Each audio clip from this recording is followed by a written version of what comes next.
Състава си отговорност на служебния министър-председател и на Продължаваме промяната Демократична България.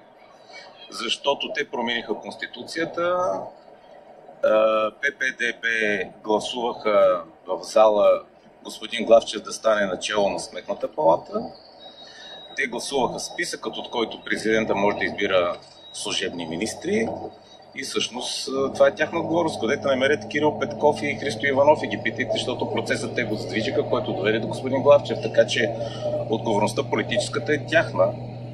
И горе играха някаква пиеса, многострадална Геновева, която ощипва, тя тръгва да бяга, страда, а вече при това се е дала на няколко жениха.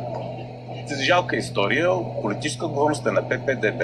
Честни ли ще бъдат изборите с това правителство, господин Йорданов? В България честни избори не знам кога е имало. Имало е малко по-честни, имало и много по-нечестни. Тези не знам от кои ще бъдат. Но вижте, няма, включително в тия, които тръгнаха от срещата с президента Кирил Петков, генерал Атанасов и Христо Иванов. Вчера стана ясно, че Кирил Петков е искал приятеля на баща му да е министър в служебния кабинет, който договаря за изборите. Който е приятел? Ценкин. Това е приятеля на бащата на Кирил Петков, когато бяхме ние с тях в кабинет. Не беше ли му бодигард тогава? Да, беше му бодигард. Той искаше да го направи и шеф на НСО. И имаха доста смешен разговор с президента Радев, който му обясни, че той чисто в иерархията няма как да прескочи в военизирана структура. Но Кирил Петков не знае генерал, майор и капитан, да речем, къде стоят.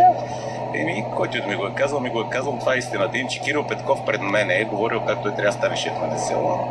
Господин Радев тогава отказа, след това той се го пробута в момента за служебен министър, за заместник министър и сега искаше да е начало да прави изборите. А същевременно пък техният електронен министър в кабинета, знаете, че човека, то заместника на министъра по електронното управление, пък беше човека, който хочеше да снима кодовете и направи най-големия скандал в машинното гласуване и всъщност го обезмисли с този си ход, доказвайки как се манипулира. Така че честни избори с ППДБ са най-нечестните, може би.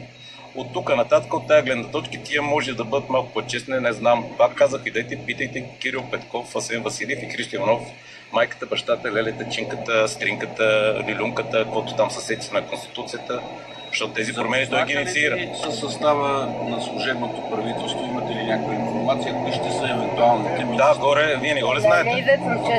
Не е целия.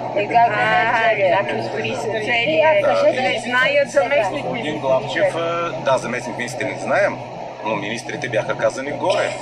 Вътре има и човек директен от... В смисъл, господин Гвоздейков си беше кандидатура и си член на ППДБ. Господин Йорданов, 4 протеста имаше срещу министъра на земеделието Кирил Вътев. И той остава в кабинета. Защо според вас? Няма представа, не правим ние правителство.